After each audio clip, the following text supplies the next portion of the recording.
MA40 here, and I think one of the major differences between myself and most live streamers and pundits is that I don't immediately attribute malevolence when things don't go the way I wish they would go in life. So I don't believe that this Chinese balloon that was floating over Montana, I don't believe it was primarily driven, strategized, motivated, developed, sent off because of Chinese malevolence. I think it was Chinese incompetence. Like, if they wanted to get away with something, right, why would they be A-okay with a very bright white balloon? You'd think that they'd want to change the color of it. I mean, it was very easy to spot, right? If they were trying to get away with something, why would they try a little harder to get away with something? So, yeah, I don't think it was primarily malevolence that was driving this, Chinese balloon. All right, it was trade winds. It was incompetence. So I remember one of the major differences between myself and Kevin Michael Grace was we hosted a show together for almost 2 years, and Kevin would frequently see malevolence behind various actors in the political space, and I would either see incompetence or different values, different genetics, different imprinting.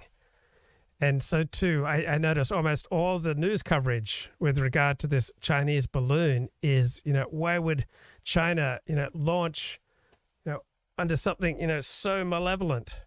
This is so threatening. They can, drop nuclear bombs on top of us.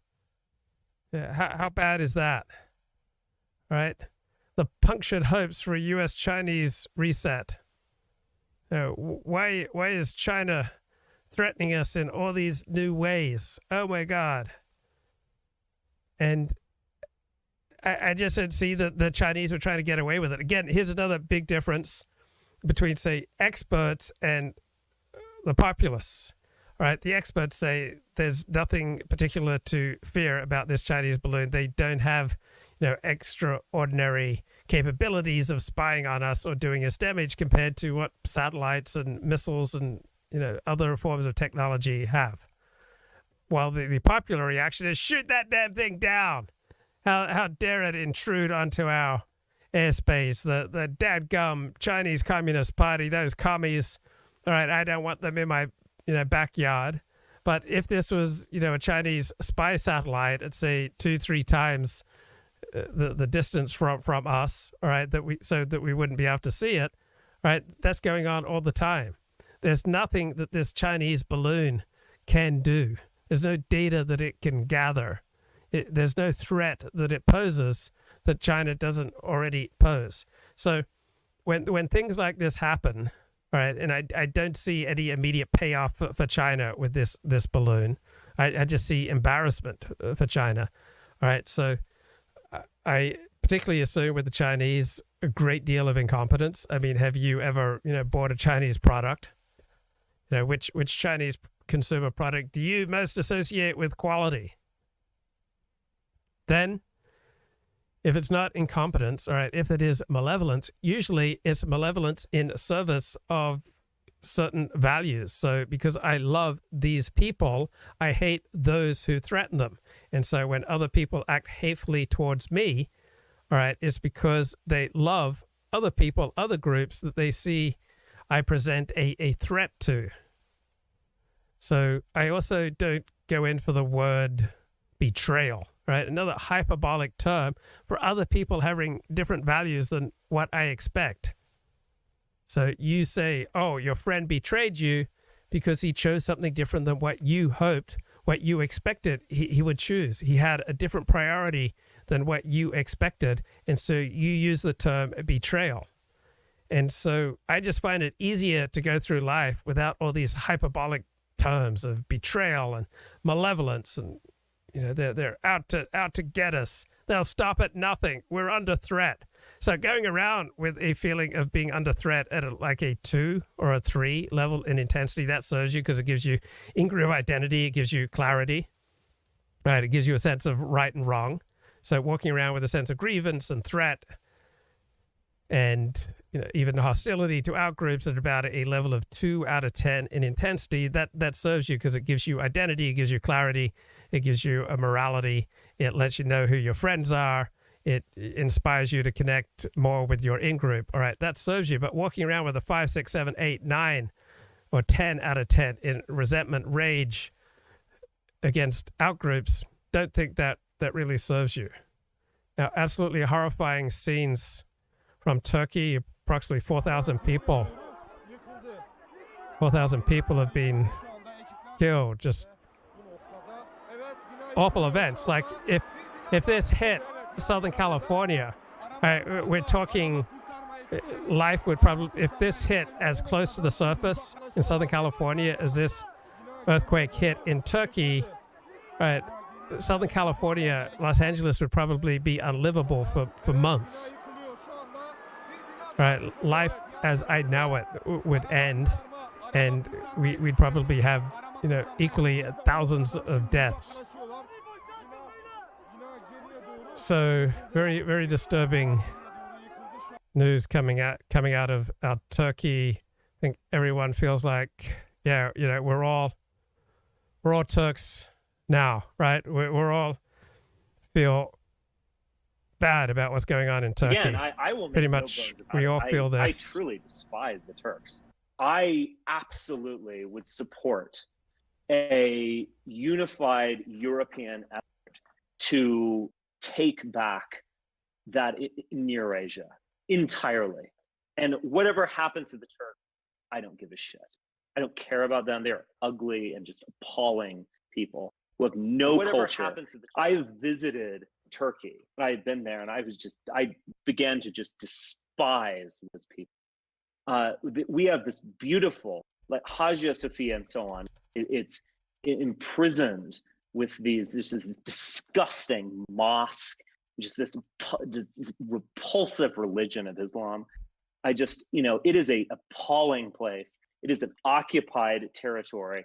We should just take it from them. I don't give a flying fuck about the destiny of the Turkish people. We should rip Constantinople, entire Near Asia from them. We should throw every Turk into the ocean. I do not care about them. We should reestablish Byzantium. That is the absolute crown jewel of our civilization. That is just as important as Rome. That is just as important as Germany. That is just as important as France, London. That is our land. The white race should unify. I will only be satisfied. I will only know that the white race is back, that we are once again a powerful people when we unify and take back all of Eurasia. When I just think about the fact that Turks are, occupying that land, that they have surrounded one of the great monuments of our civilization with these stupid minarets, and there's all this shit, it just makes me entirely angry. A great classic there from Richard Spencer. I mean, that guy is so entertaining. Now, let's give context. This was recorded about 6 years ago. He sounds pretty wasted at the time. I don't think he'd be saying anything like that today. That was old Richard, an oldie but goodie. Okay, speaking of oldies but goodies, man, I miss talking to my old friend Casey. Now has a channel under Godward podcast. Man, so the next best thing I can do is to watch some of his videos and perhaps comment. One of the things that slips into the conversation sometimes is the idea that, you see on the sort of right-wing internet frequently, which is, I think, incorrect. But basically, and this is basically what we're debating, which is the idea that Protestantism is this kind of slippery slope that leads inevitably to liberalism. Okay, that's just an empirical fact. All right, you may not believe that ontologically it should be that, but that's what happens. Protestant societies secularized quicker than Roman Catholic societies, all right? The world's first secular societies are those from Protestant heritage, meaning Northern Europe. right? The Scandinavian countries overwhelmingly Protestant. They're the first overwhelmingly secular societies that we've ever had. So that is the way the cookie has crumbled. Now, is this set in stone? Is this part of God's plan? Is it just inevitable? No, I don't think it's inevitable, but that is what the last 300 years of history have shown us. Which, if you're a conservative, is bad, and so that makes Protestantism bad. And the way that happens, my buddy says, is that, Okay, so secular societies are not necessarily, that much more left-wing than religious societies, right? Plenty of people on the left in America, retain a Christian religious identity, be they Catholics or Protestants. Effectively, it causes... the way that this started this time is we were talking about interpretation of texts. So this is incredibly painful, and I so resonate with what Casey's talking about. So he's about 10 years younger than me, so I feel like I've gone through, many of the things that he is going through. So it was really important to me for several years to, demonstrate and argue the case that, Judaism is more true than other religions. So when you and your friend are arguing about the relative truths of your differing religions, that places a tremendous strain on a friendship, all right? For friendships, for marriages, you want to have at least a ratio of like 3-to-1 positive to negative experiences, and arguing about the relative truth of your religion does not tend to make for a positive experience for either of you. It puts tremendous strain on a friendship. And a balanced theory teaches us that the more we have in common, all right, the stronger our friendship is going to be. But the more we focus on what divides us, right, the weaker our friendship is going to be. So Casey is really suffering here. It often starts this way because when a Protestant tries to, earnestly dialogue with, and what do I mean by that? I mean, like in the very Platonic sense, like we're really trying to, reach truth together, And when a Protestant does that with a Catholic, Look, it's very hard to reach truth together because you both will experience life differently. So it's not a matter of just, rational argumentation. You come to the discussion with very different life experiences. On the presumption that both sides are doing it in good faith, which, maybe is impossible. That's part of what I'm going to argue here. Yeah. If your friend has been a Roman Catholic all his life and you've been a Protestant all your life, it's pretty much impossible to have the kind of conversation that Casey wants to have. When that happens, there's this tendency to try for the Protestant to go, let's look at the Bible, And I don't think Casey realizes that out of all the world's religions, only Protestantism is sola scriptura. And Protestantism isn't even sola scriptura. That is just its creed. But all sorts of essential teachings of Protestantism, such as the Trinity, are not to be found in the Bible. So it is Protestantism that's the outlier, and it is a dishonest outlier in that, so many of the things that are essential to Protestantism are not to be found in the Bible. So Protestantism, the religion in which I was raised, claims to be sola scriptura, but yet essential doctrines are not to be found in Scripture. And, certainly there are verses in the New Testament, numerable verses, that make it seem like, there's certain verses in the New Testament that kind of maybe seem to support certain Protestant attitudes about things. Right. So this, proof texting is very Protestant. All right. Other religions don't tend to conduct themselves this way. So you can pick and choose from the Bible or from any religious text to make your argument. Right. But it doesn't persuade anybody. But whenever you point to those, the Catholic will always inevitably respond with well, that's just your interpretation, or you're taking it out of context, or you Protestants always cite these random verses, but you never consider, the book of James or whatever. And right. So the Protestant view is that each individual can come to the Bible himself without relying on tradition, and he can just open up the pages of the Bible and God can start talking to him. that he has access unmediated to divine truth just from picking up a book, even if it's in translation. And so, like, this is how the conversation always goes. And so then the next level is then you have a conversation about, well, how can we establish what's the right interpretation? And that's when the Catholic usually says, look, for the Catholic, this is... There's no one right interpretation of ancient texts. All right, there are many different layers of interpretation. There's the historical interpretation. There's the literary form interpretation. There's the mystical interpretation. There's the interpretation seen through the eyes of a particular religious faith. This is part of the problem. And so the rightful thing, the right thing, the righteous thing for a Catholic to do is ultimately to defer to the priest. It's not... No, that's a caricature. The righteous thing for a Catholic or a Jew to do is to defer to those who are more knowledgeable. And that's frequently not the priest and not the rabbi, right? Many rabbis have only a shallow understanding of text. Many priests have only a shallow understanding of text. Plenty of laity have a deeper understanding of religious text than either many ministers, priests, or rabbis. Say the Catholics shouldn't read the Bible, they will say. But the Catholic should, sort of, I mean, there's like a space between the Catholic's interpretation and his heart. The lay Catholics...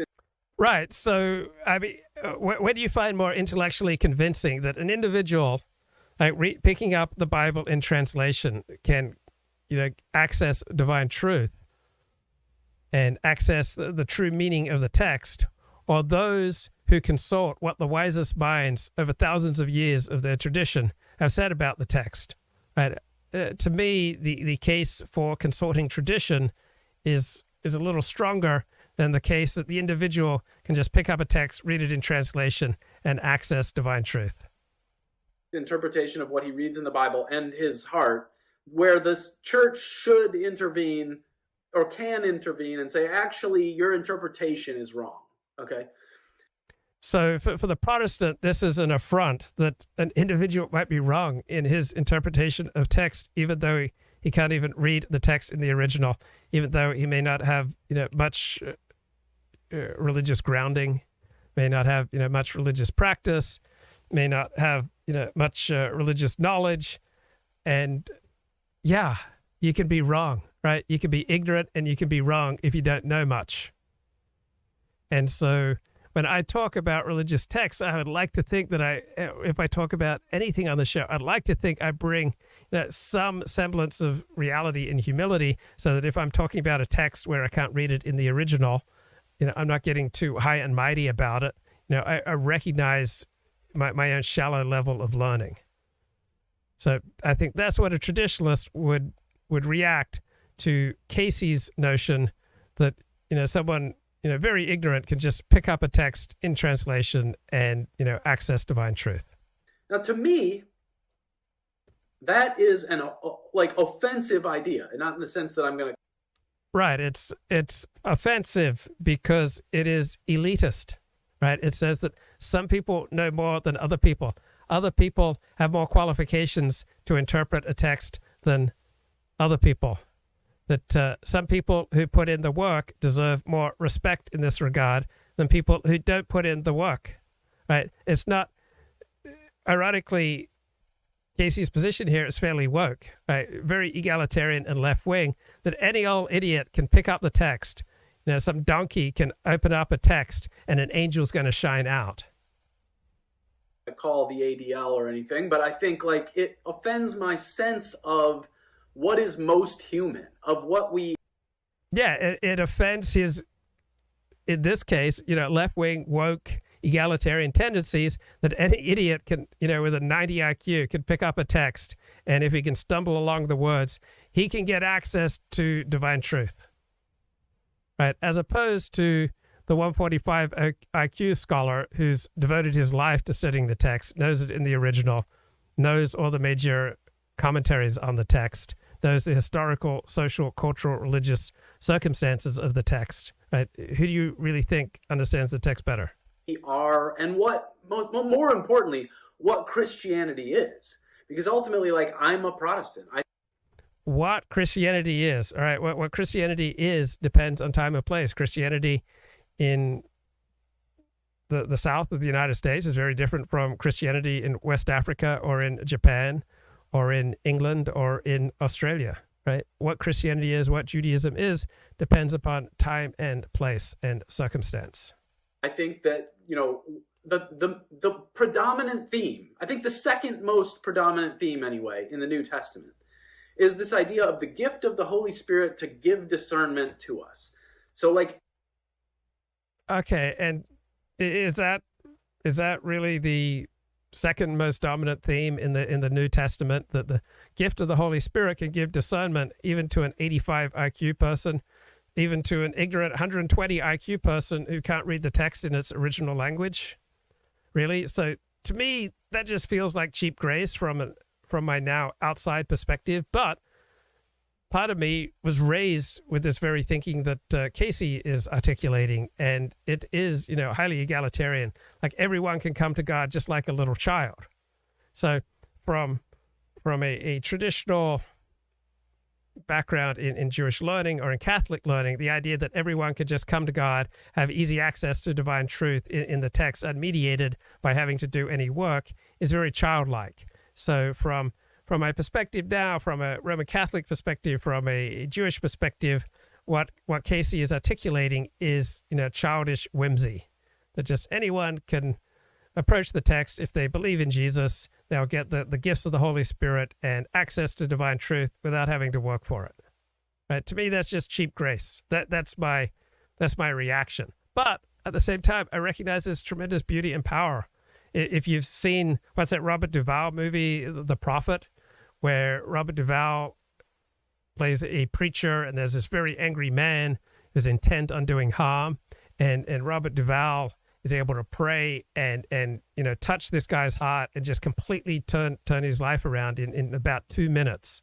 And I've seen this happen with a lot of people, including people I went to high school with who weren't very nice, but they had a genuine Christian experience, such as what Casey's articulating, and their life fundamentally did change, right? And the 12-step programs upon which I've so relied to rebuild my life over the last 11 years, 12 years, all right, they, come out of this Protestant perspective that, everyone can access divine truth. Effectively, all of us are priests. This is the difference, right? Yeah, so this is Casey's perspective that anyone can be a priest. You don't need to do any work. You don't need to have any qualifications. You don't need to master anything. You can just rock up to the Bible and you can be a priest, right? Just as much as those who have 145 IQs devoted their entire lives to studying the text, but your access to divine truth is equal to those who have worked 1,000 times as hard as you have, to those who are many times more intelligent than you have. You get equal access to the truth, even compared to people who are far more religiously disciplined and committed than you. For the Catholic, there's a priest class who can do that. The rest of us, we don't know.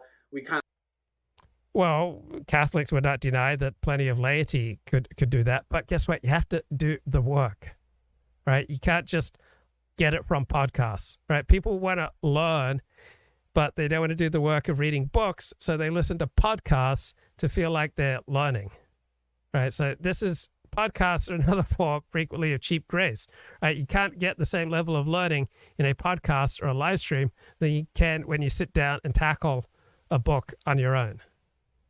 And not everyone can, claim equal authority or equal intelligence or equal learning or wisdom with regard to any text, including religious text. Kind of just listen. Obviously, they're always going to nuance this, so I don't straw man it, but ultimately it comes down to this question of who can interpret the text. Right. So can someone who's done very little work, who practiced religion very little, with very little background in religion, very little commitment to the text, no knowledge of the original languages, do they deserve equal respect Do they deserve, our equal reverence for, whatever interpretation they come away from the text compared to brilliant people who have devoted a lifetime to studying the text? I would say no. But that's very hierarchical of me. See, my tendencies are right wing. I accept hierarchy. I don't rock up to a learned rabbi or a learned person and just start sharing with them, my opinions, right? When I meet someone who's devoted their life to, say, 17th century English literature, I don't rock up to them and start sharing my opinions on 17th century English literature. I have a sense of respect for their work, and I have a sense they have done 10,000 times more work in a particular area than I have, and therefore their opinion is at least 10,000 times more important, more respectable, more worthy of being listened to than my own. So I'm hierarchical. I respect people who do the work as opposed to people who don't do the work. I respect people who have a background as opposed to those who don't have a background. I respect those who practice discipline and have exhibited, say, in this case, religious discipline decades as opposed to those who don't. I'm a hierarchical, traditional right wing. What Casey is articulating is a left-wing, egalitarian, woke approach to text, that everybody's interpretation of text is just equally wonderful because everyone can get access without doing any work. And when you get into the questions of interpretation like that, what that is, the Catholic will say, if you allow individual interpretations to happen, then inevitably you get atomization, and basically each man eventually will form his own sect. And that's pretty much what's happened to Protestantism. We just get the constant multiplication of sects and an increasing atomization of society. So Cooch says, I'm not going to go on a hike with an open book. All right, I'm going to listen to a podcast. Exactly. So there are all sorts of areas in life where a podcast is, a much better fit than a book. I love to go for walks. I travel, right? Or I get tired. I need to do exercises. Right? That's when I listen to an audiobook or a podcast. But I don't equate that with doing the hard work of sitting down with a text. And the body of Christ is not unified, and it's all over, and the tradition won't be, preserved, and no one will ever remember, the crucifixion and resurrection. So this is basically what we're discussing. And I think what I started to realize is that in this conversation that even though this guy's my best friend and I'm his best friend and we have been talking for 20 years now. Okay, this is really hard on a friendship, right? Arguing about the relative merits of your religion, your different religions with your best friend, it's dangerous for your friendship, and it's never going to go anywhere positive. All it is going to be is frustration and pain, right? My old friend Casey here is coming from a place you can tell of deep frustration and deep pain, because that's what happens whenever you try to convince anyone of anything against their will. You're never going to convince anyone of anything against their will. It will only lead to pain and frustration for both of you.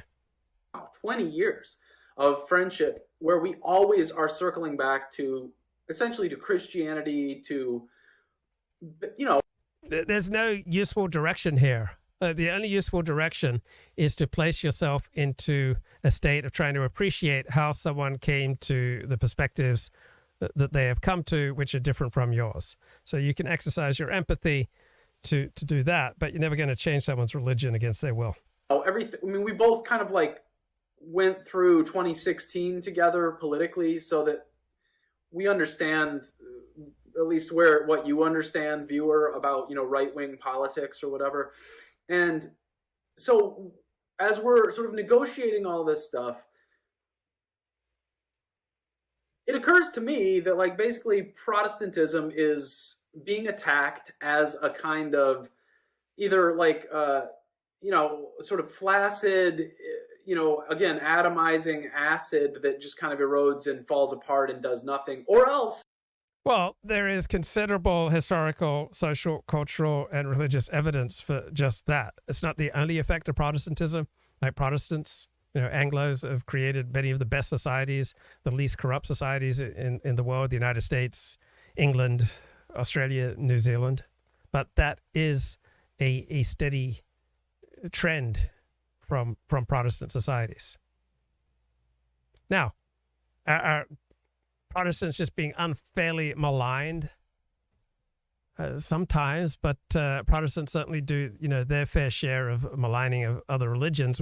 I grew up a Seventh-day Adventist. In my Adventist upbringing, I heard probably 40 times as much anti-Catholic rhetoric than anti-Jewish rhetoric. So I know this Seventh-day Adventist was going into graduate study of religion at, I think, Vanderbilt, and he got taken aside by a faculty member saying, hey, this traditional Seventh-day Adventist hatred of Catholics, that's just not going to be considered appropriate here at a graduate level study of religion. So Adventists are famous for their just loathing of Catholics. And it's because of that, it's to blame for, everything we think is stupid about civilization since. Okay, anyone who thinks that Protestantism is to blame for everything that we consider stupid about civilization, right, that's over attribution, right? Obviously, Protestantism isn't responsible for everything stupid in our modern world. Since, 1800 or 1965 or, whenever you go back to. So I prefer the perspective that different religions, different peoples, different cultures, different nations have different gifts, right? The gifts of Protestantism, not identical to the gifts of Roman Catholicism or Judaism, right? Protestants come with their own special gifts, and they also come with their own special weaknesses, just like every other culture in the world. 2016 or whatever. So, okay, so so the second most important theme in the New Testament, I think, for me, is this idea of discernment. Yeah, this is the second most important theme for Casey, right? I love that he's so passionate about religion, all right? You don't meet that many people who are so passionate about the absolute truth of their religion anymore. Hebrews chapter 5, 11 through 14, you're not supposed to continue drinking milk forever, but now, grow up, eat solid food. So Casey has, hung a lot on his, growing Christian supremacism. And I don't say Christian supremacist as a criticism. Anyone who's an authentic, Orthodox Jew or an authentic, Orthodox Roman Catholic or an authentic Orthodox Christian is going to be supremacist, right? You believe that your religion is the one true religion and, every other religion falls short. But he's sacrificed a lot for this. This is his ever sharper, ever more defined, ever more important hero system, and we all tend to react very badly to any threats to our hero system. So if you have a particularly passionate attachment to your hero system, you're going to find it very painful to interact with people with very different hero systems, because that experience and that knowledge, all right, will rise up very awkward questions in your own brain about the possibly fictional nature of your hero system. And why that is so disconcerting is that we all need a hero system to avoid feeling insignificant. We all need to belong to something greater than ourselves, something that transcends our own insignificant lives, to give us a sense that we matter. Do it for yourself. The Holy Spirit lives in you. We have one priest. It's Melchizedek. It's Jesus. That's all you need. Jesus was the perfected sacrifice. There won't be another, once for all, etc.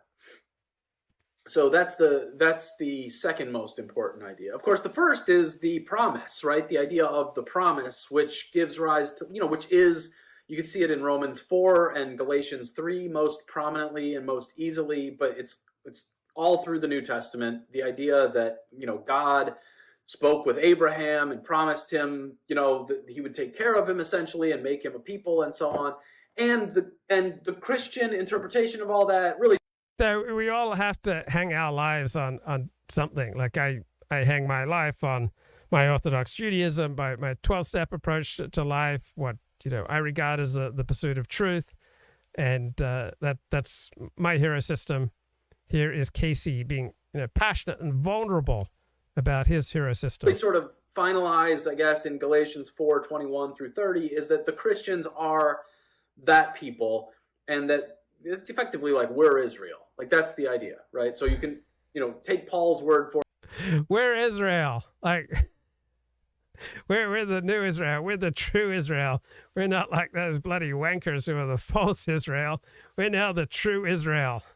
We are the true inheritors of God's promise to Abraham, God's promise to Isaac and to Jacob and to Moses and to the Hebrew prophets. We're the real deal. We're the fair dinkum Israelites here. It seems like someone who practices Orthodox Judaism, it just seems kind of pathetic, right? When you know what like the fair dinkum Jewish way of life is, like all these people claiming to be the true Israel who, don't engage in any of the practices, don't make any of the sacrifices that those who lead a traditional Jewish life. It just seems like delusion. But every religion looks delusional, if not satanic, from an outside perspective. If you weren't raised in Orthodox Judaism, it's highly unlikely it will ever speak to you. If you weren't raised in evangelical Christianity, it's highly unlikely it'll ever speak to you. We're almost never attracted to religions that we weren't raised in.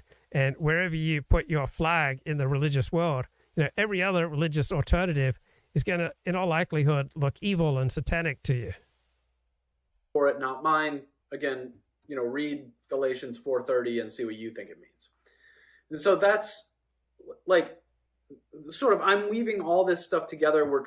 Yeah, it just seems from an outside, traditional Jewish perspective, hey, if you just read these chapters, see what they mean to you, because you have access to the truth just as much as someone who's devoted 50 years of his life to this text, who can read it in the original, knows all about the historical, cultural, religious, social context for the text, but just as well, because you have equal access to the gifts of the Holy Spirit if you just believe in Jesus like I do. Just seems a tad naive, but I mean, there are plenty of things that I believe and I practice that will seem, at best naive, if not downright satanic to you. So I say that I'd like to think with all humility that, if you knew the things that, I say and practice in my religion, and you're not raised as an Orthodox Jew, you'll find it, downright bizarre and if not evil.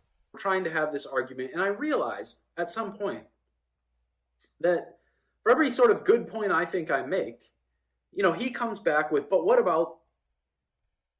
So guess what? When we think we make good points, there's no necessary correlation between we think we make a good point and we actually do make a good point. The human being is just infinitely capable of fooling himself. We do much better when we figure things out and reason things out socially, not just with one friend, but with, a whole group of people, right? Because other people will spot the weaknesses in our arguments that we cannot see. Some other problem. And the problem, like his questions are good questions, So like, I want to go through some of these questions, and they're not just his questions. They're like things that I've been working through for years, and there's something in them that I think like is leading me to conclude that good faith conversations, like between, let's say, a Protestant and a Catholic, the kind that were encouraged and sort of established by that Vatican II conciliation, ecumenical period, basically after the Holocaust, basically after World War II, that included Jews in some case, but, certainly Catholics and Protestants are going to like get along, respect each other's religion. Well, that's shocking. Who would have thought that two people who spend, separate lives in, different religions cannot have, productive conversations about which religion is the true one? Guess what? Lifelong Dallas Cowboys fans, cannot conduct fruitful, good faith discussions with lifelong San Francisco 49er fans or Pittsburgh Steelers fans about, what's the one true National Football League team, which team is the most awesome. Or when I was growing up, my best friend, his favorite pop group was ABBA, and his second favorite was Air Supply. My favorite group was Air Supply. But no matter how much we talked about the relative merits of air supply versus Abba, neither of us budged, right? So guess what? Americans and Australians who each believe that their country is the best in the world are not going to have productive, good faith conversations with each other. Orthodox Jews and Reform Jews are not going to have, generally speaking, productive, good faith conversations with each other over which denomination is superior. Religions and so on. Well, it turns out that if you really look closely, it's impossible. They don't really work. And someone in the chat says Casey's a hate-filled anti-Semite. Well, to whatever extent, that kind of appellation has any truth, it's only the mirror reflection of he is now, a passionate Christian. So you love something, you hate that which threatens or neutralizes it. Work in the same way that many of us have sort of started to make fun of the idea of Judeo-Christianity. The same thing goes for ecumenism across the Protestant.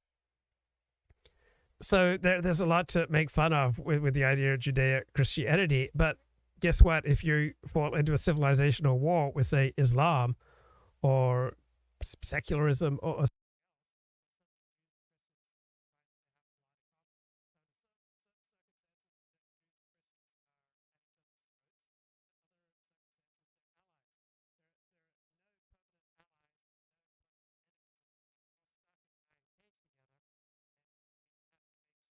alliances to protect our best interests. Protestant and Catholic divide when you really start to look into them. They are not the same faith. They do not understand Christianity in the same way.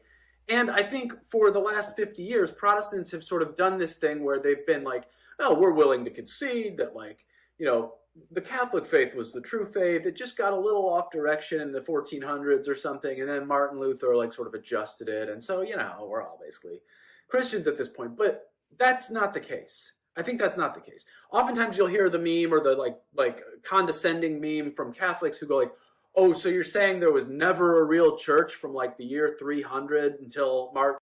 Well, guess what? Every individual can find, ways to condescend to other people, right? The most noble, natural thing in the world is to condescend about outgroups or even to outgroups if you feel secure and happy and strong in your in-group identity, right? This kind of condescension and bickering and, rival truth claims in matters of faith that are subjective and you can never arrive at any kind of objective truth answer, right? It's just inherent in, in-group versus out-group relations, nothing necessarily to do with Protestantism versus Catholicism. Luther and no one understood. Yeah, I basically am saying that, and then not only that, but I'm saying, what Dostoevsky says in The Idiot, which is, see how fast I can do this, which is So anyone can, find texts that rip into an outgroup, right? I can access, Jewish texts that rip into non-Jews. I can access Protestant texts that, rip into Catholics, right? It doesn't take a lot of effort to mock outgroups. How can Catholicism be an unchristian religion? What sort is it then? Asks Ivan Petrovich on page 574 of The Idiot, if you have this. First of all, it is an unchristian religion, the prince began again, very much agitated and speaking with undue harshness. That's the first thing. And the second thing is that Roman Catholicism is even worse than out-and-out atheism. That's how I see it. Yes, that's how I see it. Atheism just preaches negation. But Catholicism goes further than that. It preaches a distorted Christ, traduced and abused by itself, the opposite of Christ.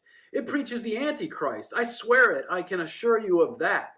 It is my own long-held conviction, and it has indeed tormented me. Roman Catholicism believes that without universal temporal dominion, the church cannot survive on earth. Non possumus, they cry. In my opinion, Roman Catholicism is not even a faith. It's a continuation of the Western Roman Empire, and everything in it is sublime. So the one time that Dennis Prager called me, it was circa 1991, and I was reading Dostoevsky at the time. I was reading The Brothers Karamazov. I was reading about the Grand Inquisitor. And Dennis Prager called me and said, oh, look, you called me many times. I thought I'd call you. So I called into his radio show probably 40 times. By this point, I'd bought, thousands of dollars worth of his cassette tapes, of his lectures and his writings. I'd been blasting them to, all my friends all over the world. And I said, Dennis, you've inspired me. I'm going to live for God. Dennis said, well, try to be moderate about it. You don't have to become a jerk. You don't have to become a fanatic. But I was reading Dostoevsky at the time that Dennis called me. Subordinate to that idea, beginning with their faith. The Pope seized the earth. I don't enjoy Dostoevsky anymore. He just feels, very much like a, undergraduate, extreme teenage level of, emotional intensity. Earth, an earthly throne, and took up the sword. Since that time, they have gone the same way, everything has gone the same way, except that to the sword they've added lies, intrigue, deceit, fanaticism, superstition, and evil-doing. They have trifled with the most sacred, truthful, innocent, and ardent emotions of the people and bartered them all of them, for money and paltry temporal power. Is not this the teaching of Antichrist? Atheism was bound to come from them. Atheism did come from them, from Roman Catholicism itself. Atheism first came into being through them. So I wonder if Casey actually immersed himself in a flesh and blood Protestant community, whether he'd be able to maintain this same level of extreme enthusiasm. And it just feels, from an outside perspective, I have no knowledge about anything that's been going on in Casey's personal life over the past 3 years, but just from an outside perspective, watching the video, it feels very much like the type of extreme devotion you really can only maintain if you're absent from the flesh and blood practice of the religion that you're advocating. Could they believe in themselves? It gains strength from their abhorrence in which they were held. It is the spawn of their lies and spiritual impotence, atheism, and it goes on like that. So, this is an antagonistic view, right? And I know that, Dostoevsky wouldn't have been Protestant, but Orthodox, and even he found this kind of a conflict happening. Yeah, guess what? People tend to dislike outgroups, particularly outgroups that claim the mantle of truth that you believe really belongs to your in-group. At least imaginable, right? So this is the kind of thing where, a lot of times he's my best friend. We talk about our families and so on. And, I have every desire to be conciliatory. Yeah, a lot of the time, did he say a lot of the time he's my best friend? But when you have these kind of, what's the true religion? Is it mine or yours? Right? That really does tend to wear on a friendship. In the argument. But, at a certain point when who also, I'm sure, he puts up with me. So obviously he's as conciliatory as possible, all the time. But, at some point he goes, look, man, Protestantism, it just messed everything up and it's bad.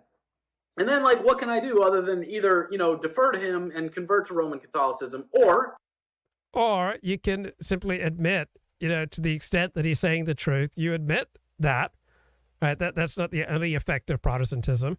That is a valid critique of one negative effect of Protestantism.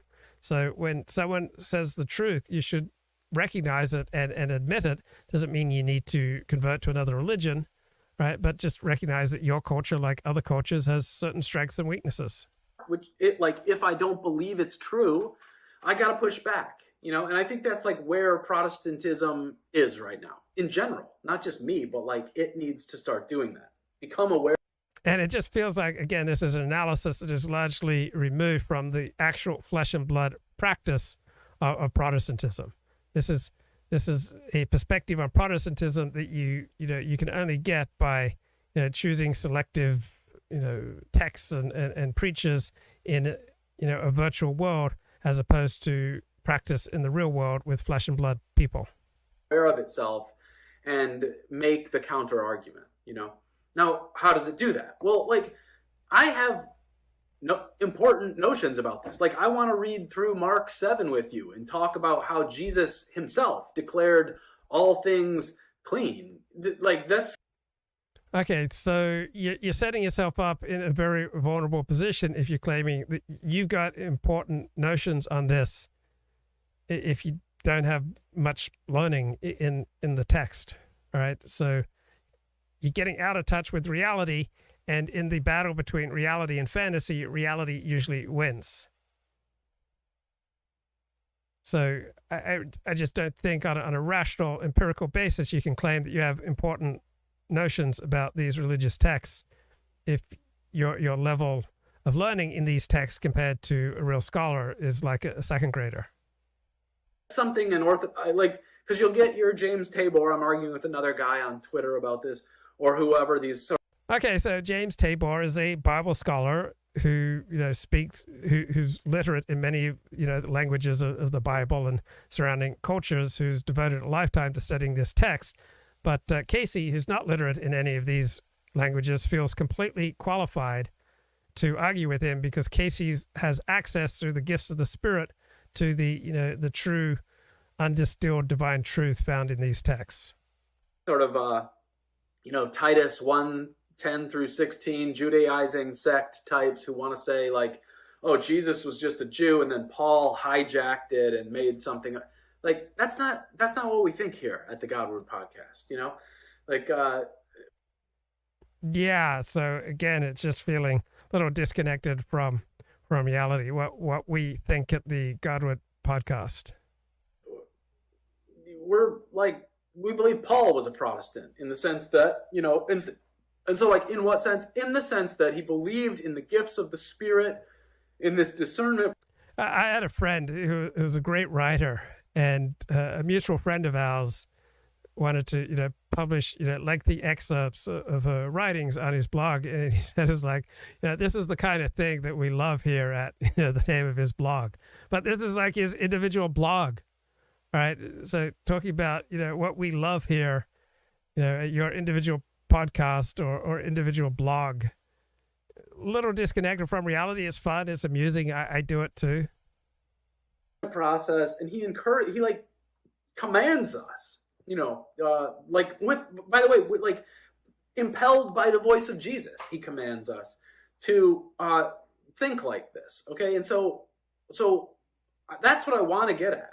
Like I want to do the thing where I talk about anti-traditionalism, about how Jesus himself was born into a dead and dying tradition. There have been no prophets for like 450 years. Okay, so just because you were out of one particular phase of prophecy doesn't make it a dead and dying tradition. This dead and dying tradition has proved to be incredibly influential over the past 2,000 years. And obviously it wasn't dead and dying because it's still an incredibly influential tradition, the Jewish tradition. So 2,000 years later, after it was supposedly dead and dying, it's still alive and vibrant, and more Jews are studying Torah today than any time before in history. They're studying Torah seriously, deeply in the original languages. The temple had already been destroyed. The second temple was kind of fake. It wasn't working. There was this whole Pharisee thing, which he criticizes in Mark 7 and elsewhere. It's like it wasn't working. And yet, a branch shall come forth from the root of Jesse, and this whole thing gets rejuvenated in Christian faith, which is in some sense a return to the way that Abraham lived, even before the law of Moses, right? Which is like we just talk to God. And so, like, for example, in the 1630s, when Anne Hutchinson gets in big trouble with the Puritan hierarchy, the Puritan, basically the orthodoxy of the Puritans, right? She says, I heard a voice. I heard a voice. Right. So guess what? Even Protestants have orthodoxies. You can't create any cultural movement. You can't create any in-group identity without it quickly developing orthodoxies. And you can't maintain a coherent community if any individual can come along and say, oh, God spoke to me and you all are wrong. Guess what? People don't like it when you come up to them and say, God spoke to me and you are doing it wrong. Voice that spoke to me. And they said the same thing that all of you say, to me when I talk like this, or when I quote Jonathan Edwards or Anne Hutchinson or John the Baptist or whatever. They go, how do you know that it was really the voice of God and not a fake revelation? And you don't know, right? We're talking about the non-rational, even the irrational, the unverifiable. All right, that's the realm that we're moving in here. She says, how did Abraham know? And that's all. Like that's it's like that's an undefeatable argument, because what can the Inquisitor do there? At that point, he goes, "Are you saying you're like Abraham?" And she, you know why it's an undefeatable argument? Because it's true. All right. If I was to stand here, this is the equivalent of what Casey's doing. I'm saying, hey, if I was the quarterback of the Dallas Cowboys 2 weeks ago, we would have defeated the San Francisco 49ers. We would have at least gotten to the NFC Championship game. All right. I'm a 56-year-old man. All right. It's highly unlikely that I could have quarterbacked the San Francisco 49ers to victory. But when you live so much in this abstract fantasy world, right? It's hanging out in maladaptive daydreaming, thinking that you have important insights into these texts that real scholars who know all the languages and have devoted their lives to studying this stuff, they just don't have it. But I got the undistilled, I got the unmediated, I got the distilled divine truth. She goes, like, yes, and we're all supposed to be. Like, it's not, in other words, and see, that's the thing, like, that's the big psyop that tries to keep, real priests. So you could call it a psyop, or you could just call it reality. My bias is to call it reality. Priestly Protestantism down, which is that it tries to go, well, it's not about keeping Protestantism down. It's about pointing out that, like all cultures and all religions and all individuals, Protestants come with certain strengths and weaknesses. I mean, you're not a special person like Moses or Abraham or Elijah or Jeremiah. You're just one of the regular people. No, that's not it. That's not what's promised. Okay, you have the mind of Christ. That's what Ephesians says. You have the whole armor of God. Like, put it on and wear it with confidence. So, wait, if you've got the whole armor of God, put it on, you've got the heart of Christ, then why would any of these things be perturbing or upsetting? Right? If you've really got the armor of God, the heart of Christ, then these friends who don't agree with you about religious truth, you would think that would not bother you. If you really do have the armor of God and the heart of Christ, I don't know how you can claim both things here. One, really upset my Roman Catholic friend, won't accept that Protestantism is divine truth. Two, I have access to the, armor of God, the heart of Christ, but yet, it upsets me that, my friends don't, share my identical Christian beliefs. That's what I want to argue. But what I find in making that argument, and you're probably feeling this right now. You're feeling this right now. In like, as you're watching me speak, you're like, no, but what about this? That sounds crazy. No, what I'm feeling right now is someone who is trying to find, a sturdy foundation for his life and believes that he has found it in a, renewed, reinvigorated Protestant Christianity. So when your life is firing on all 5 cylinders, all right, you don't need, to desperately be right about religious truth. But when your life isn't firing on 5 cylinders or 4 cylinders or 3 cylinders or 2 cylinders, right, then your quest for religious truth becomes much more desperate. At least that is my experience. When I was basically bedridden in my 20s, right, my number one quest was for religious truth. I needed, some foundation for my life. That's why I so, empathize with Casey here, because I feel like, I went through a very similar experience and, just drove people crazy because I was just so convinced that Judaism was divine truth compared to, all these other false religions. All these like bubbles of thought pop up whenever anyone makes like an argument, and you're very impelled to type a comment or something on, the comments section.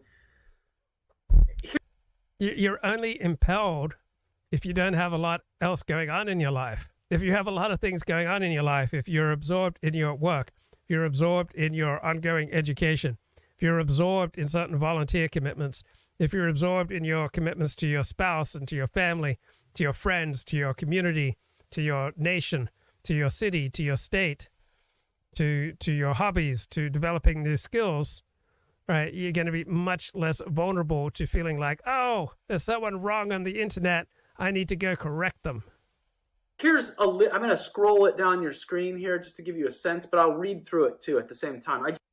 Okay, what prompts us to inquire about God? All right, there's no one objective answer to this. Right, different individuals have different, reasons.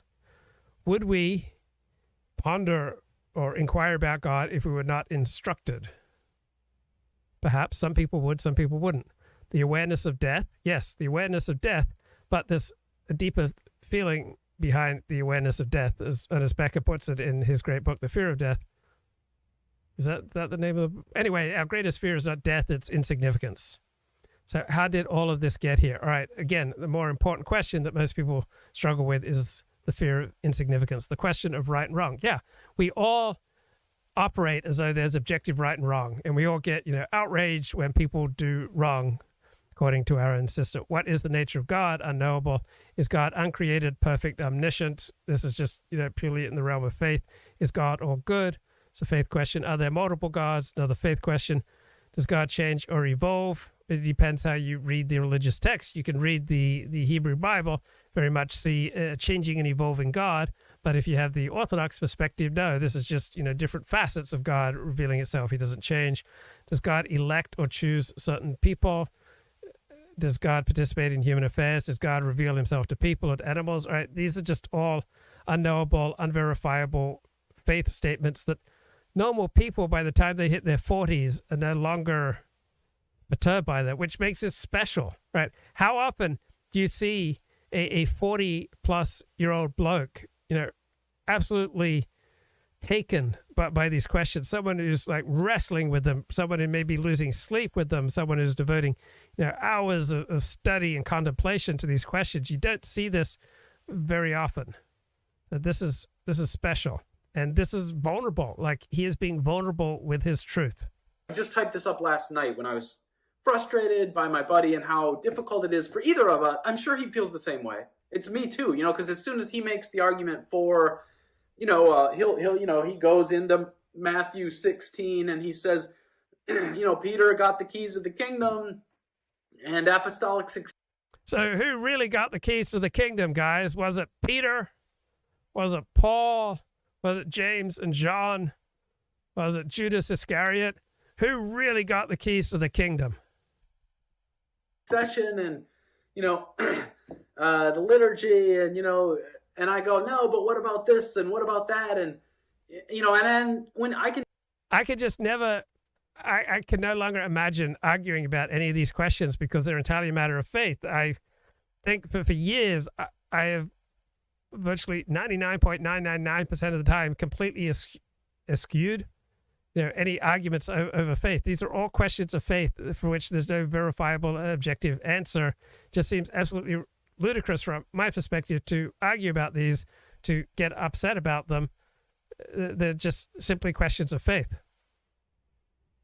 Right? These are questions that exist in a non-rational, non-empirical, non-verifiable realm. I can tell when he gets frustrated because he goes, why don't you go read the catechism yourself? It's all there, And it's because I'm asking too many questions as he's trying to construct his argument. And this is the most frustrating part about the dialogue and dialectic. Okay, so this is, I love this because this is, something I say all the time and I get to say it again. All right, whatever's frustrating us, whatever's troubling us, whatever is bothering us, whatever is driving us mad, right? It's very rarely that's the thing that's the problem. This is just a symptom of a problem, right? It's unusual for a man in his 40s to be this frustrated and pained about other people having different perspectives on questions of faith, right? Casey, my read of this is he feels pain for the reasons he's saying, but the real reason he feels pain is that this is a symptom of being off track in your life, that you would become so passionate about arriving at similar conclusions with your best friend on matters of faith. So let's say I'm a 56-year-old man, all right, I've never married, I've never had kids, and let's say I start making these really vulnerable videos about how painful it is that I've never married, how painful it is that I've not reproduced. That's not the real problem.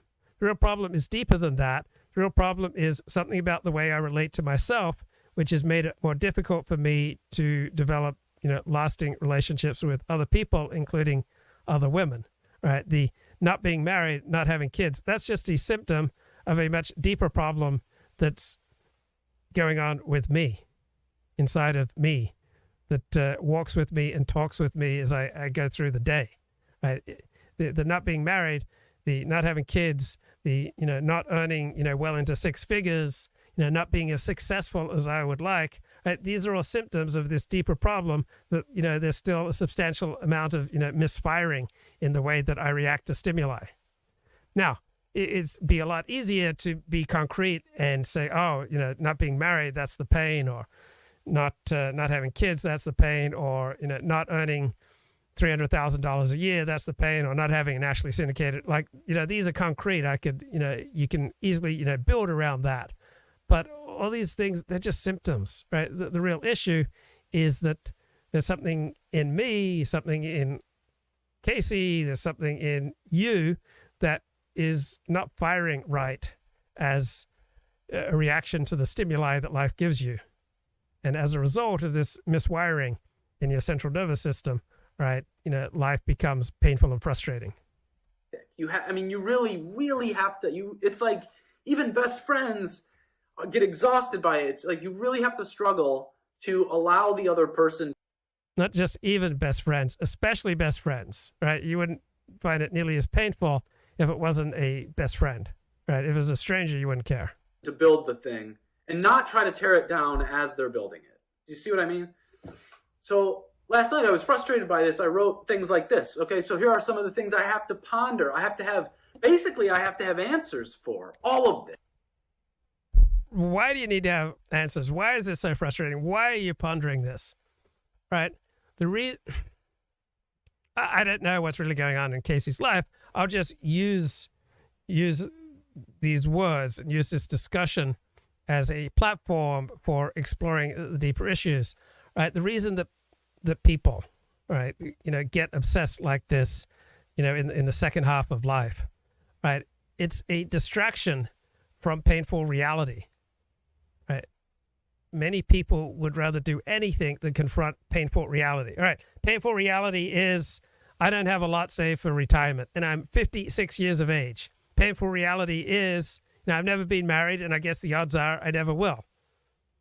Painful reality is I'm not nearly as successful in live streaming or in life as I feel like I should be.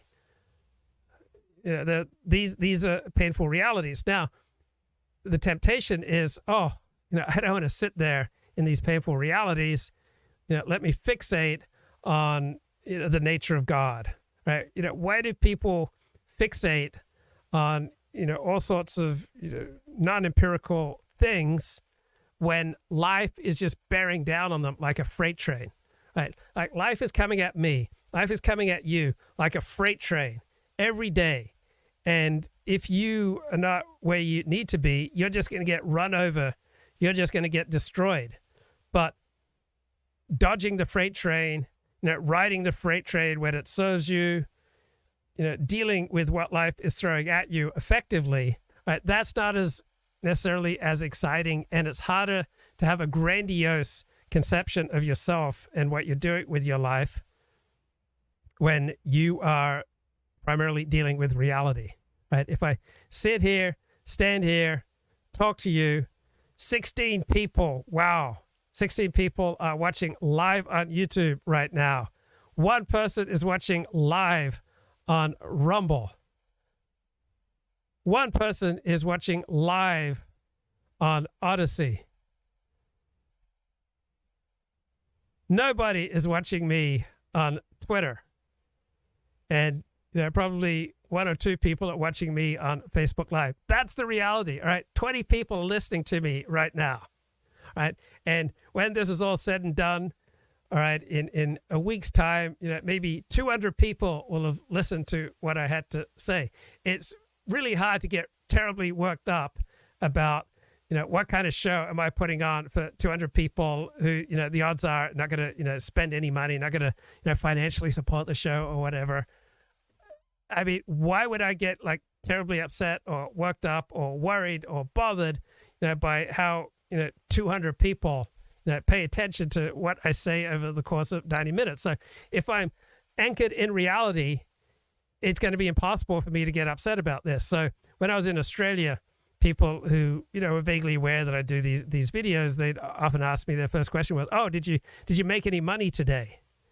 And if I'm honest, I'd have to say, 9 days out of 10, no, I made absolutely no money from my show, and the odds are 99% that I'm not going to make any significant money from this show, ever, as long as I'm doing it the way that I'm doing it. So in that realistic circumstance, it's very hard for me to get too grandiose.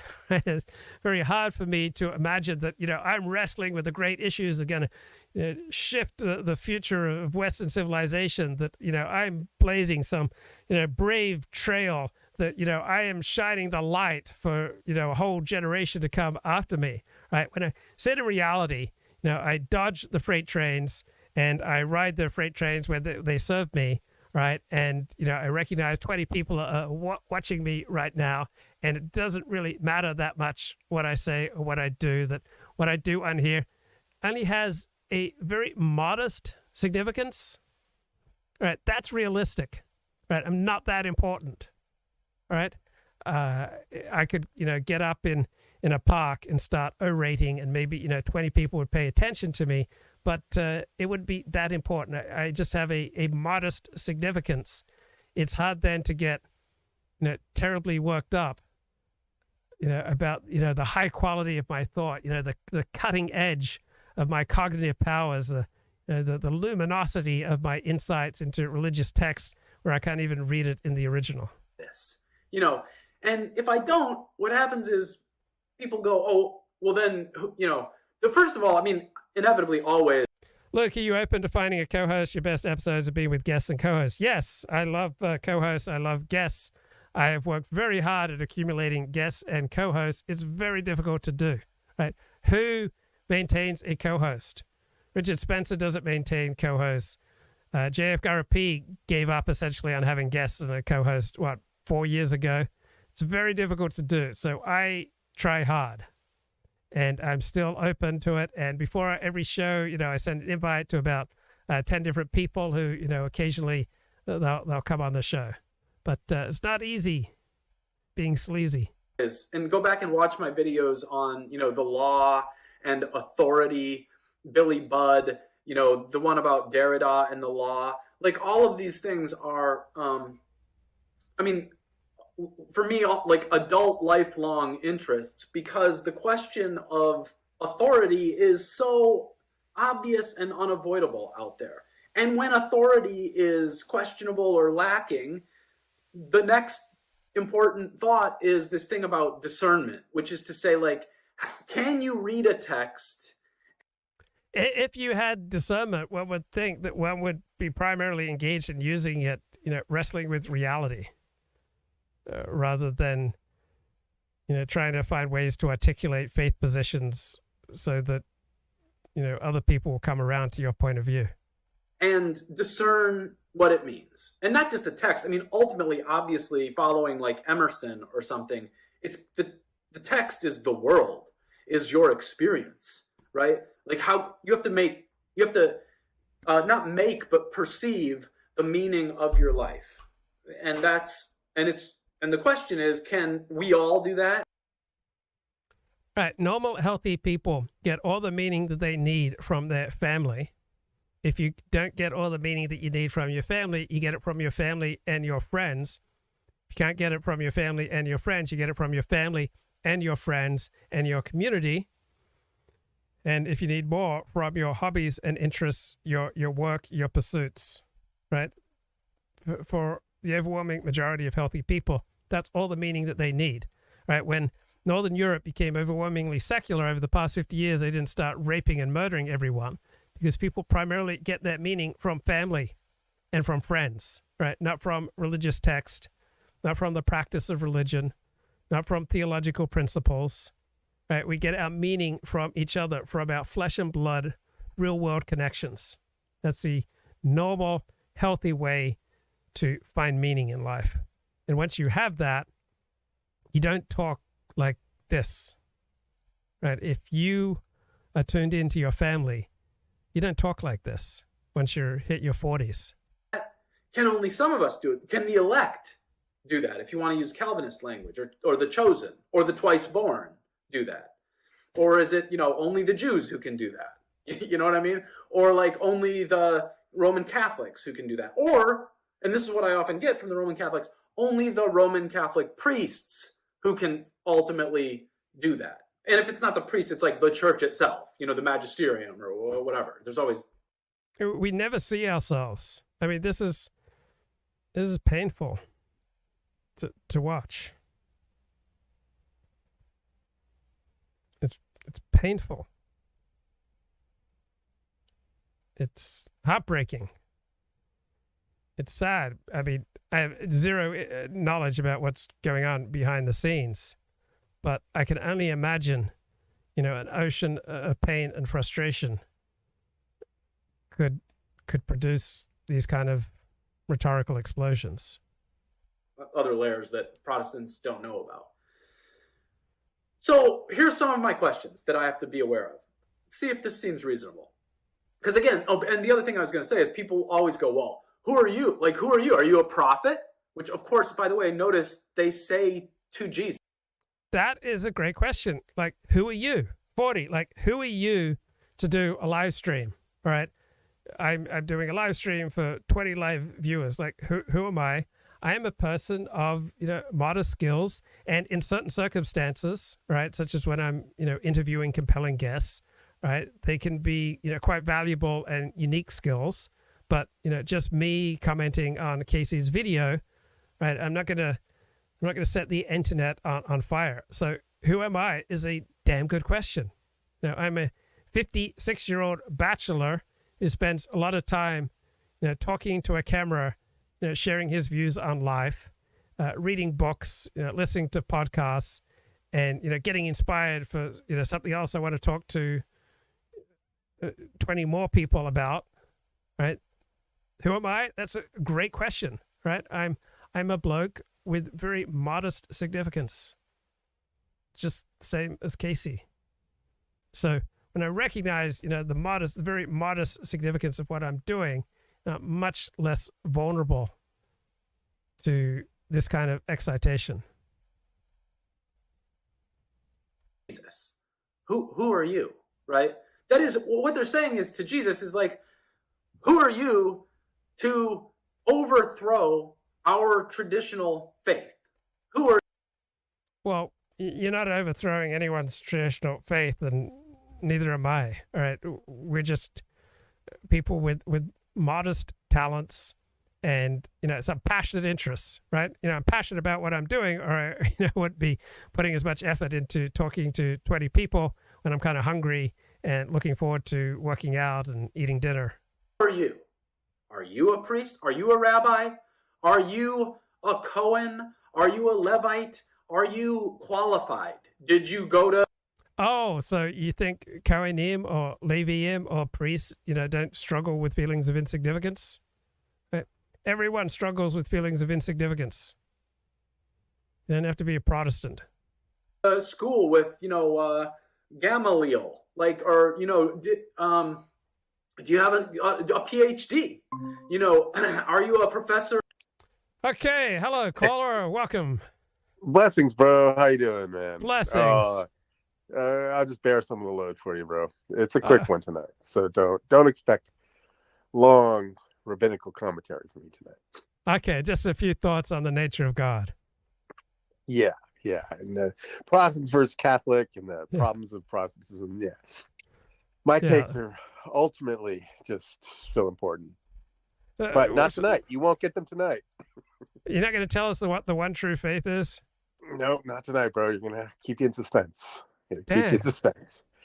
Suspense is good for bastards like Stradlater. Oh, man. Do you know that quote? No, I don't. That's from Catcher in the Rye. It was good. It was a really well-written book. Suspense is good for bastards like Stradlater. So, yeah, man. Interesting show yesterday. The guy,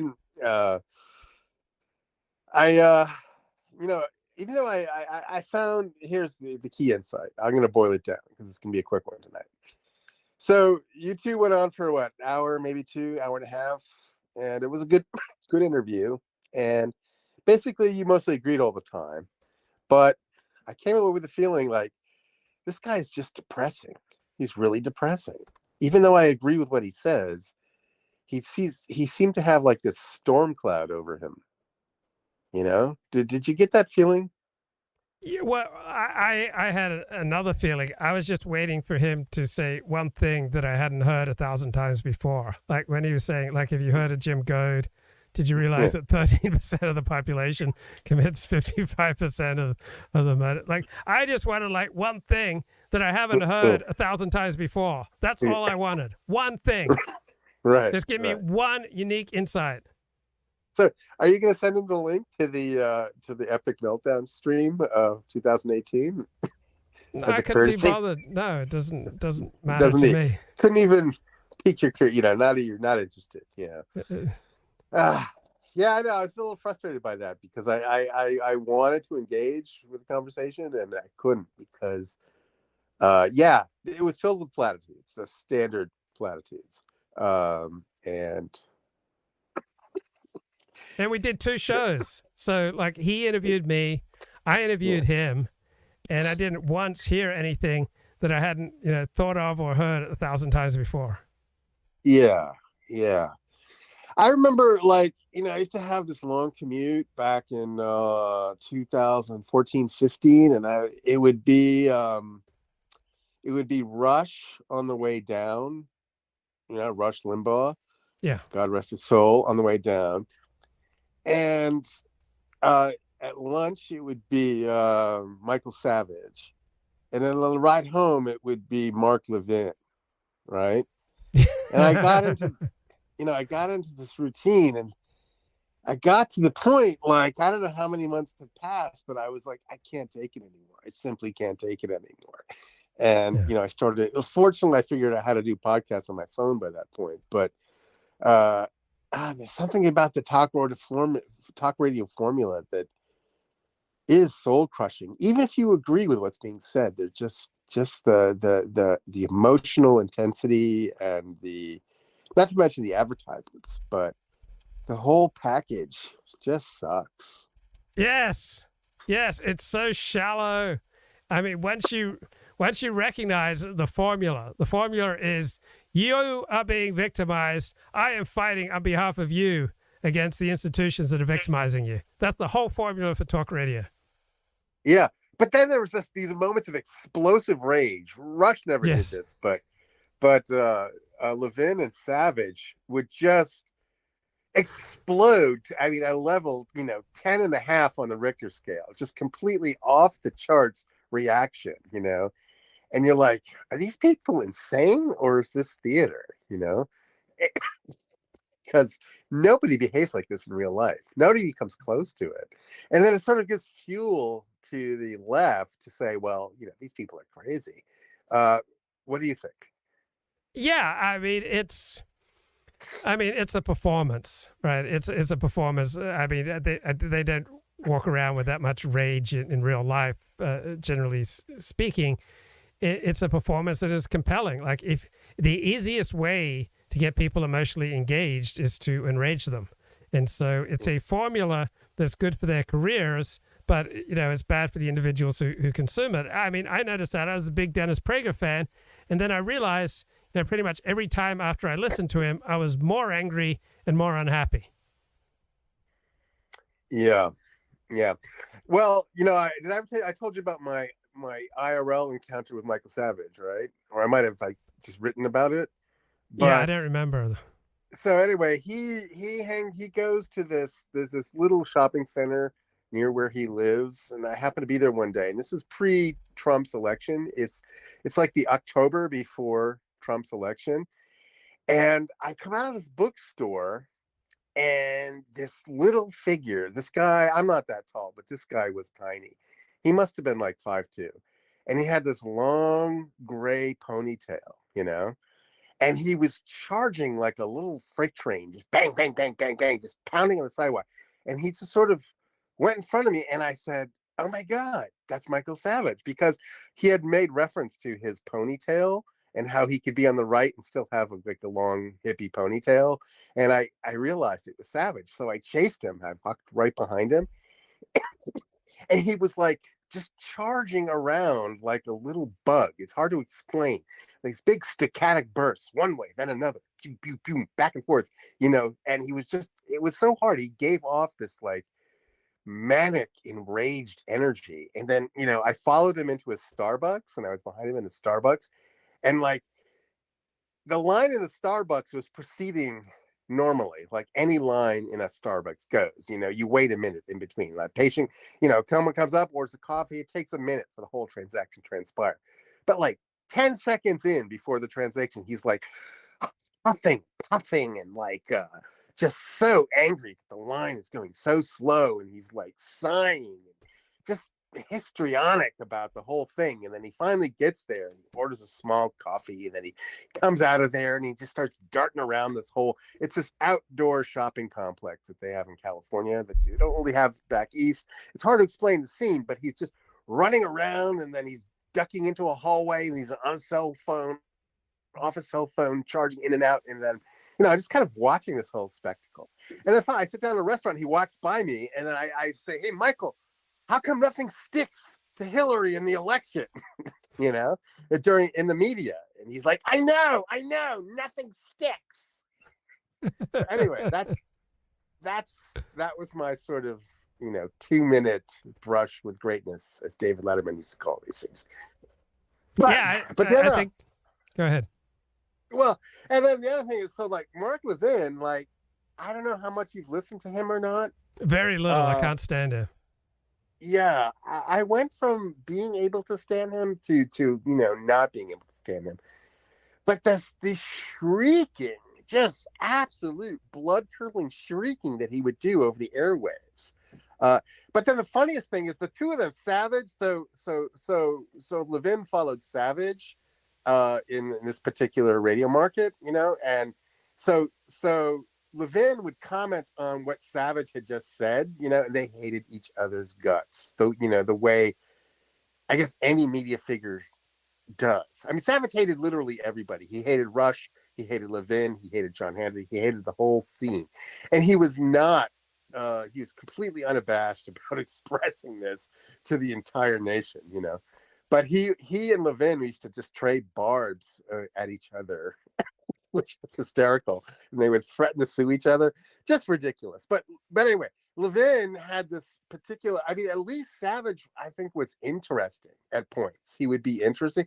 Mark Levin was just the sort of basic, Fox News talking points told with very little, anything above 100 IQ. I mean, I think Savage went for like maybe the 110 IQ crowd, whereas Levin seemed to be stuck at 100, if not lower. Yeah. And then Hannity is like 90 and below, Hannity is completely unstomachable. Just the worst. But anyway, that's what we got for the media, bro. That's all them. And then, in this little corner, we got 40 out here doing the hard work, doing the heavy lifting for the 120 IQ crowd.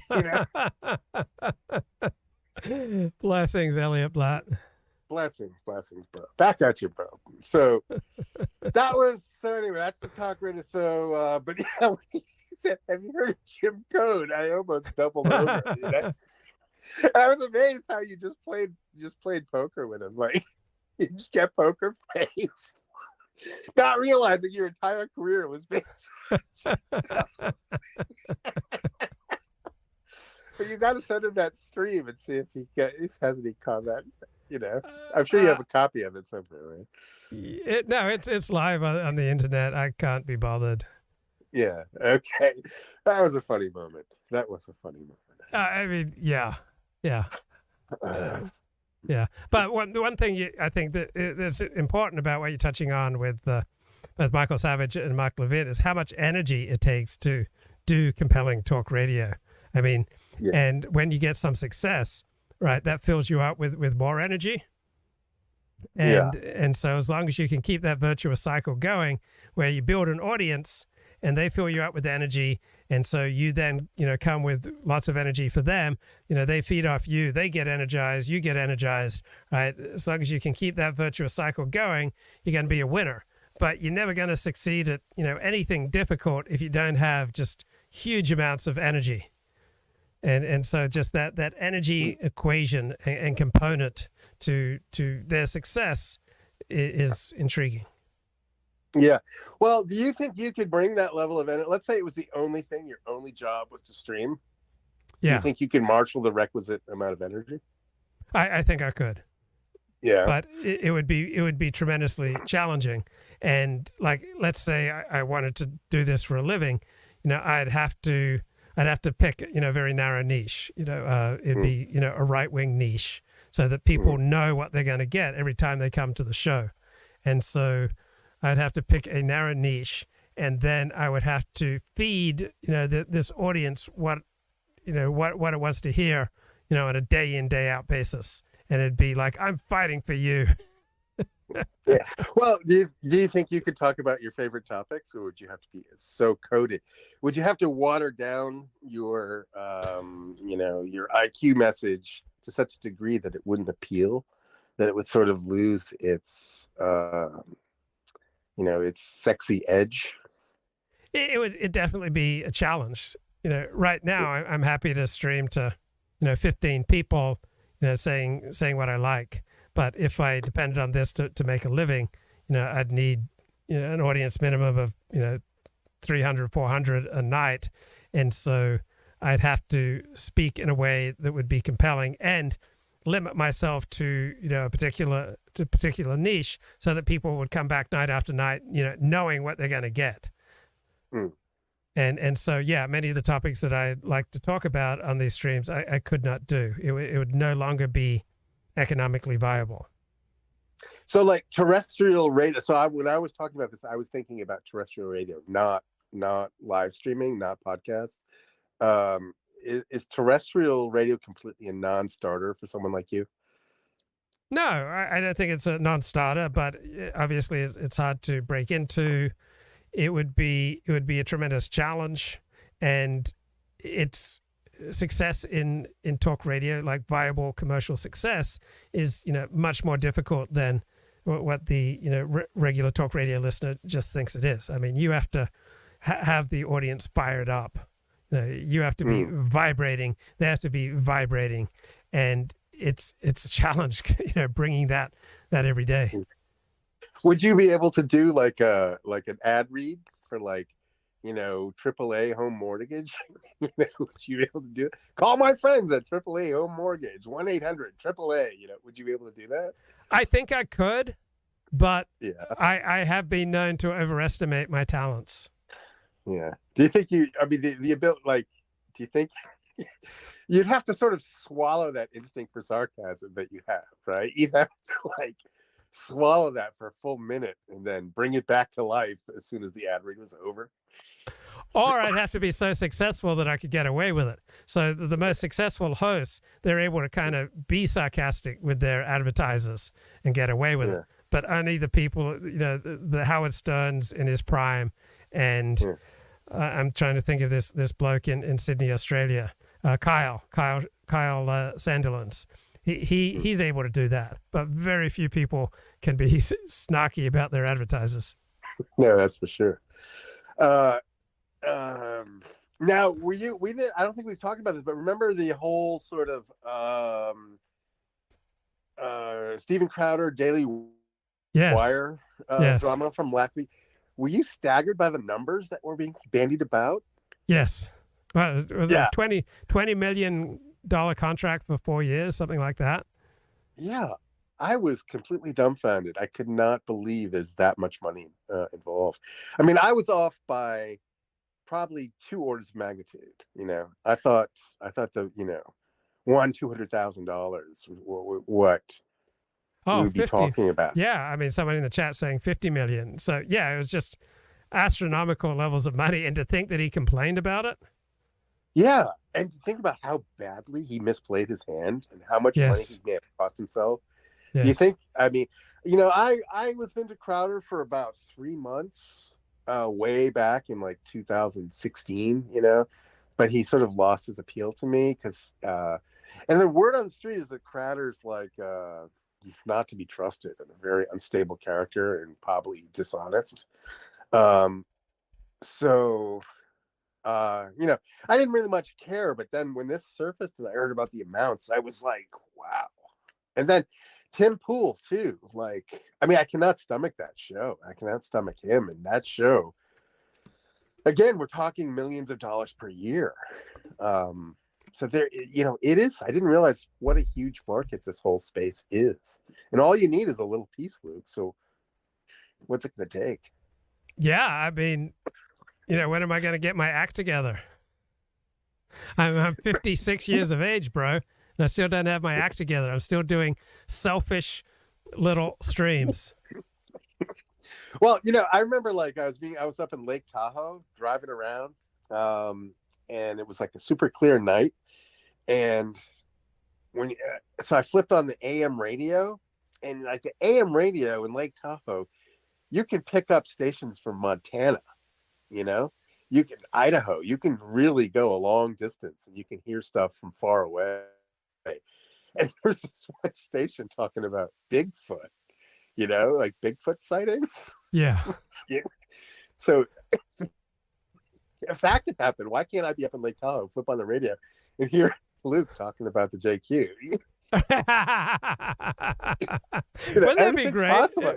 If I could do radio shows and bring Nazis and Jews on to talk to each other every night. Yeah. Like every night, Nazis and Jews.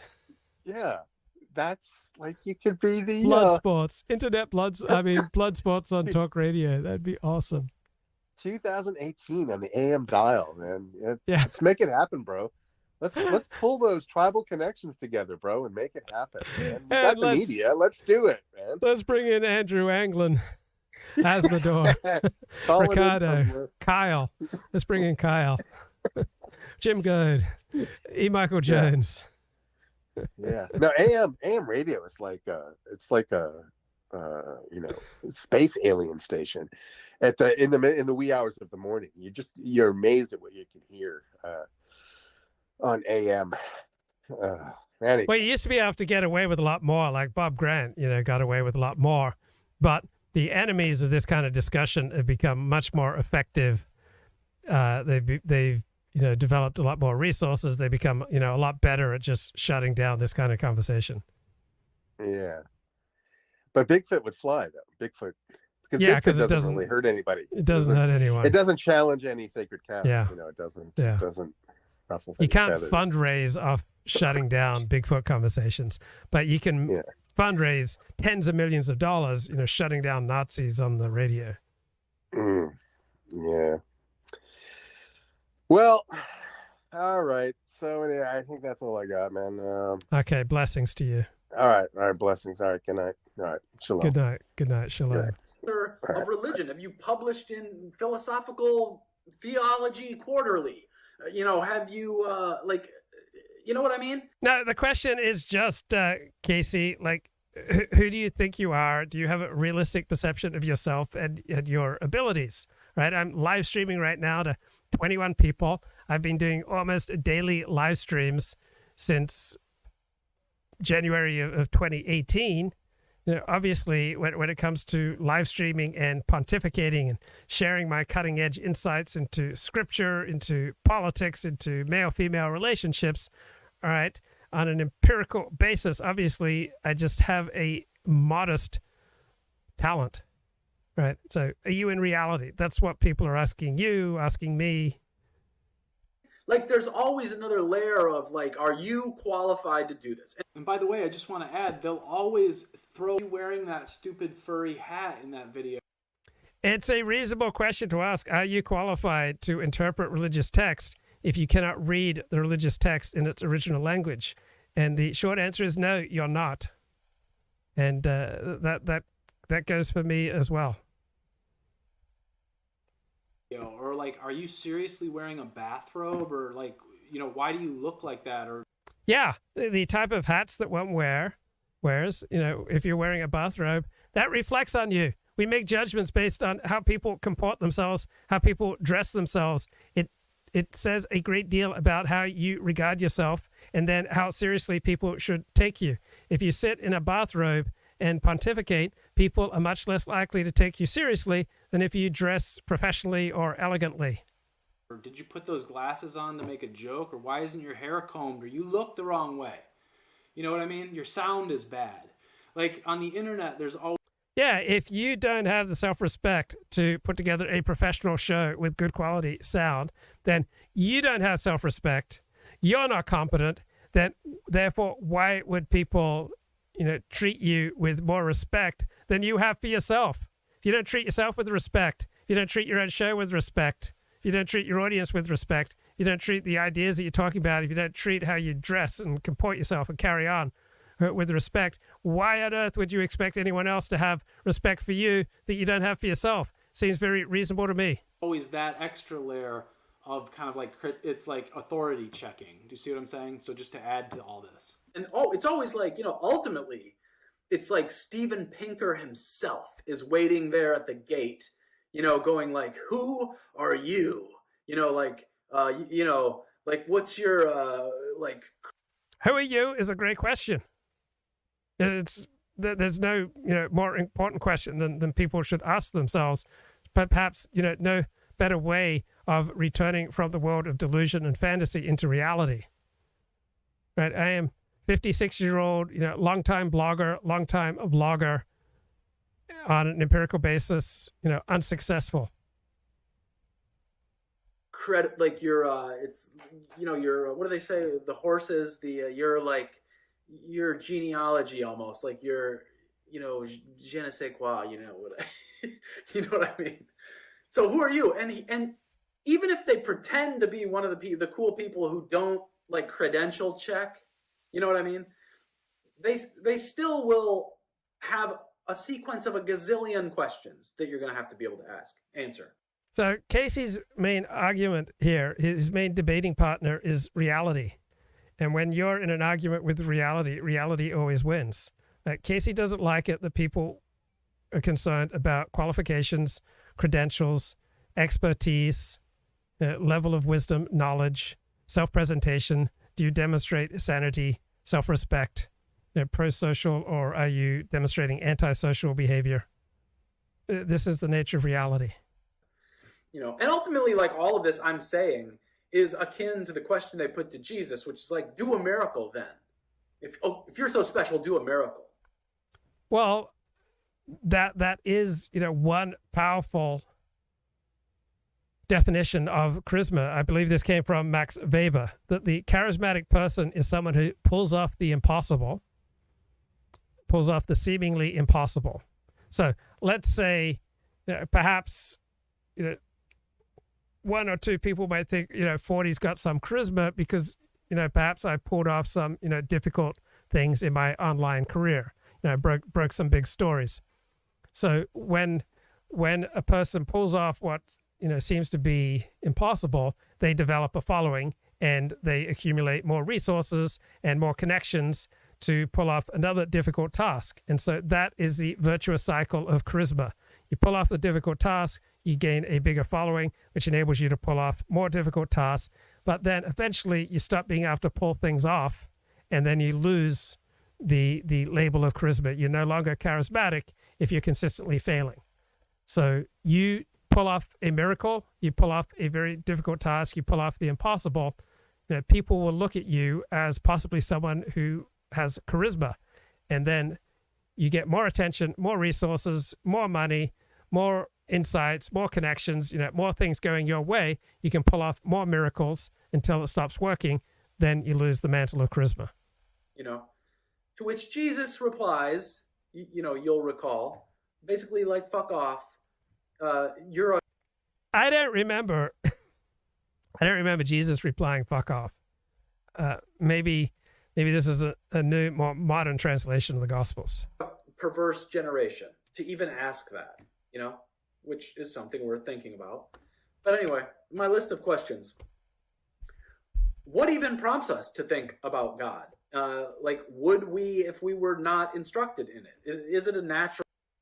what prompts us to think about God? So as someone who's narcissistically inclined, recovering narcissist, let me tell you, people who want to feel significant want to attach themselves to people who are successful and powerful. And it's hard to get more successful and more powerful than God. So some people want to connect themselves to Dennis Prager. Other people want to connect themselves to a powerful rabbi. Other people want to connect themselves to athletes or, powerful entrepreneurs or political figures, right? It's one way of shoring up your own sense of importance. It's one way of pushing away feelings of insignificance, is to connect yourself to someone powerful. And there's no, more powerful person than God. So your average bloke connects to God, and that helps to stave off feeling insignificant. Because now, he's tied into the great mystery, the great power of the universe. Normal question, or is it like a big psyop?